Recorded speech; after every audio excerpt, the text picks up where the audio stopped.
Viewers happy Holi.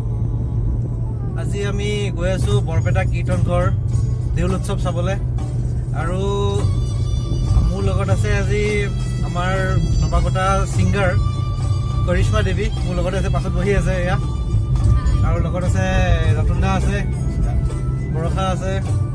আমি গোটেইকেইজনে এতিয়া দৌল উৎসৱ চাব গৈ আছো। আজি ইয়াত দুই ধৰণৰ আমাৰ দৌল উৎসৱ দুই ধৰণে পালন কৰা হয়। যদি দৌল উৎসৱটো চ'ত মাহৰ পৰা আৰম্ভ হয় তেতিয়াহ'লে এইটো বুঢ়া দৌল বুলি কয়, আৰু ফাগুনত আৰম্ভ হ'লে ডেকা দৌল বুলি কয়। বুঢ়া দৌল 3 দিনৰ হয় আৰু ডেকা দৌল 5 দিনৰ হয়। এইবাৰ ফাগুন মাহত হৈছে, গতিকে ডেকা দৌল হ'ব আৰু 5 দিন। আজি 4 নম্বৰ দিন, অহাকালি হোলী অহাকালি খেলা হ'ব। আৰু আজি অসমৰ ভিতৰত ফেমাছ হয় এইটো বৰপেটা কীৰ্তন ঘৰ দৌল উৎসৱৰ কাৰণে। তাত কেনেধৰণৰ কি আছে, কেনেধৰণে পালন কৰা হয়, আজি আমি তাত উপভোগ কৰিবলৈ যাম। গতিকে আজি আপোনালোকেও চাব পাৰিব তাত কেনেকুৱা ধৰণৰ হয়। আচ্ছা কৰিশ্মা, আগতে এই বৰপেটা কীৰ্তন ঘৰত দৌল চাই পাইছিলা নেকি? নাই, যাই পোৱা নাই। এইবাৰ প্ৰথম আহিছো। এইবাৰ প্ৰথম ন?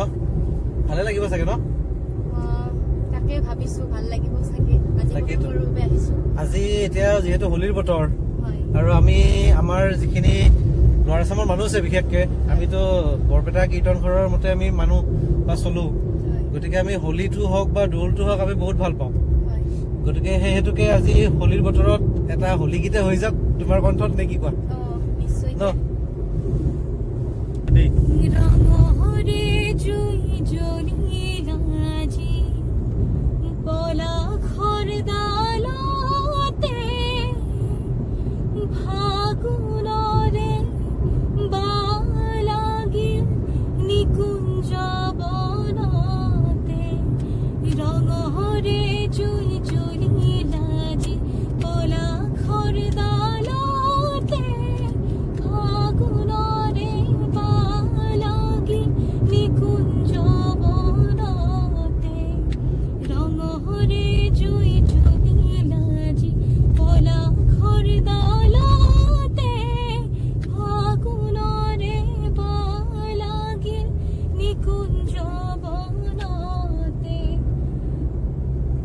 কৰিশ্মা, বৰ ধুনীয়া হৈছে দেই গানটো।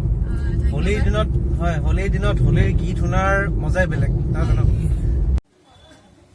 আমি বৰপেটা কীৰ্তন ঘৰ আহি পালোঁ আৰু ইয়াত গাড়ী পাৰ্কিং কৰিলোঁ। এতিয়া আমি গৈ আছোঁ বৰপেটা কীৰ্তন ঘৰৰ প্ৰাংগণলৈ দৌল উৎসৱ পালন কৰা চাবলৈ।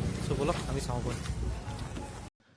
গাড়ীখন বহুত দূৰত পাৰ্কিং কৰিলোঁ, ইয়াৰ পৰা আৰু গাড়ী নিব নিদিয়ে। এতিয়া আমি খোজকাঢ়ি গৈ আছোঁ। মোটামুটি কিমান দূৰ খোজকাঢ়িব লগা নাজানো, যাব লাগিব কিছু দূৰ। ইয়াত ৰঙৰ মেলা পাতিছে। ইয়াত বিভিন্ন দোকান আছে, খোৱা সামগ্ৰীৰ দোকান, লগতে মিঠাই, ৰং বেছি আছে, তাৰ লগতে আৰু ফাকুৱা বিক্ৰী কৰি আছে। গোটেই ধৰণৰ বিভিন্ন ধৰণৰ ফাকুৱা পোৱা যায়, ৰং পোৱা যায়, মুখা আছে। আমাৰ সংস্কৃতি গোটেইখিনি বজাই ৰাখিছে আৰু বৰপেটাৰ এইটো স্পেচিয়েল হয়। ফাকুৱাবিলাকো দেখিবলৈ ভালেই, ৰং বিৰঙৰ ফাকুৱা বহুতো আছে।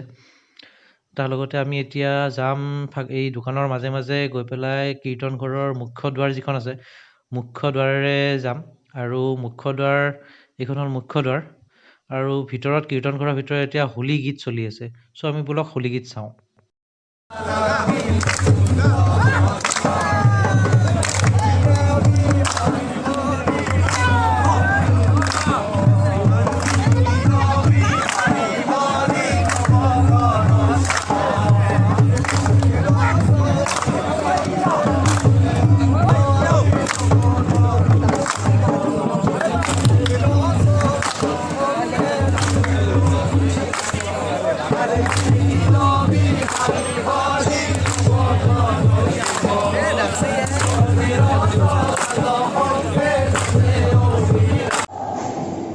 বৰ্তমান বৰপেটা কীৰ্তন ঘৰৰ ভিতৰত, আৰু বৰপেটা কীৰ্তন ঘৰত ইয়াত আছে এই দুটা তুলসী গছৰ খুঁটা, এই দুটা মূল খুঁটা হয়। দুটা তুলসী গছ কাটি পেলাই নৈত উটি আহিছিল, আৰু সেই নৈত উটি অহা তুলসী গছ কাটি পেলাই এই দুটা খুঁটা বনোৱা হৈছে। গতিকে বৰপেটা কীৰ্তন ঘৰৰ বৈশিষ্ট্য এইটো এটা যে ইমান ডাঙৰ আৰু ইমান ওখ তুলসী গছৰ খুঁটা ইয়াত আছে।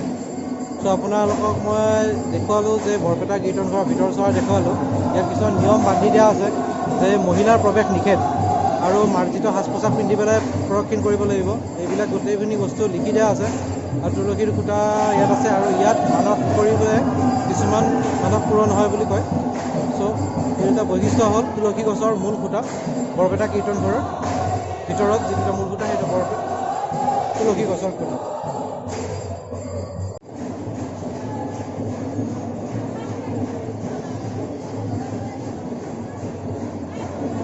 বিষ্ণুৰ দশৱতাৰ ইয়াত ৱালবিলাকত বনাই থোৱা আছে, চ' আপোনালোকে দেখিব পাৰিছে।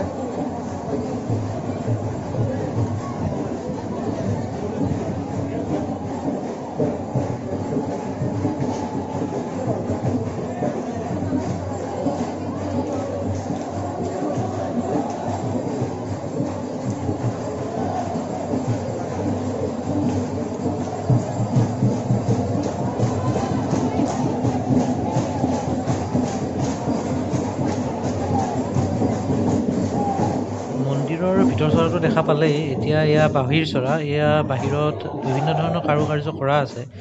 যিমানখন চাৰিওফালৰ ৱালতে কাৰুকাৰ্য কৰা আছে, কিন্তু ইমানখিনি কভাৰ কৰাটো বাৰু সম্ভৱ নহয়। কিন্তু আপোনালোকে যেতিয়া কীৰ্তন ঘৰলৈ আহিব তেতিয়া আপোনালোকে নিজে দেখা পাব যে বৰ ধুনীয়াকৈ ধুনীয়াকৈ কীৰ্তন ঘৰটো সজাই ৰখা হৈছে। ভিতৰত যেনেকৈ তুলসী গছৰ খুঁটা দুটা মই দেখালোৱেই, এই দুটা ইমান ডাঙৰ তুলসী গছৰ খুঁটা ইয়াত বাহিৰে আৰু ক'তো নাই। দ্বিতীয়তে বাহিৰত ইমানখিনি কাৰুকাৰ্য কৰা আছে, চাৰিওফালে আছে। আৰু চৌহদটো বৰ ধুনীয়া, চৌহদটো বহুত পৰিষ্কাৰ হয়। তাৰ লগতে এটা ধুনীয়া চৌহদ আছে ইয়াতে। গতিকে কীৰ্তন ঘৰ আপোনালোকে ভক্তপ্ৰাণ যদি হয় আপোনালোকে ভিজিট কৰিব পাৰে, বৰ ভাল লাগিব আপোনালোকৰ।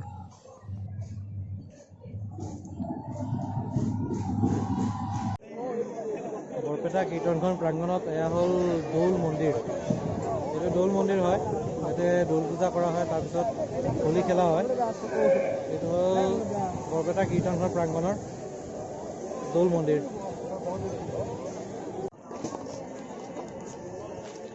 কীৰ্তন ঘৰ প্ৰাংগণৰ পৰা আমি ওলাই আহিলোঁ। এতিয়া আমি চেণ্ডেল থৈ গৈছিলোঁ ইয়াত এখন দোকানত, চেণ্ডেল ল'লোঁ। চেণ্ডেলবিলাক লৈ পেলাই এতিয়া আমি আহিছোঁ ৰাঙা কণী খোৱাৰ কাৰণে।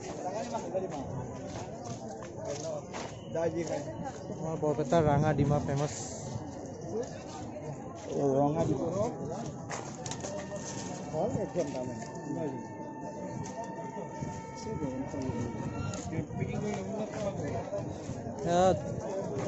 দৌল ফেমাছ ৰঙা কণী, মানে বৰপেটাৰ ভাষাত ৰাঙা ডিমা। চ' এইটো ফেমাছ হয়। আৰু আলু ভাজি এইটো ফেমাছ হয়। চেণ্ডেল আমি বাহিৰত নথৈ পেলাই দোকান এখনত থৈ গৈছিলোঁ। ইয়াৰ কাৰণটো হ'ল এজন মানুহৰ অলৰেডি চেণ্ডেল চুৰ হ'লেই। বাহিৰৰ পৰা আহিছিলে, বিদেশৰ পৰা আহি পেলাই কৰোণা চেকআপৰ কাৰণে তেখেতক ভিতৰলৈ লৈ যোৱা হৈছিল। কিন্তু দুৰ্ভাগ্যজনক তেখেতৰ চেণ্ডেলযোৰ কোনোবা এজনে চুৰ কৰি লৈ গ'ল। এতিয়া ভুলবশতঃ নিলে নে চুৰ কৰি নিলে সেইটো বেলেগ কথা, কিন্তু এনেকুৱা সাধাৰণ ঘটনাই আমাৰ অসমক বা আমাৰ ভাৰতক বা আমাৰ ঠাইখিনিক বাহিৰত বদনাম কৰি আছে। গতিকে মানুহবিলাকে অলপ ধ্যান দি চাব লাগে কোনযোৰ নিজৰ চেণ্ডেল হয়, কোনযোৰ আনৰ হয়।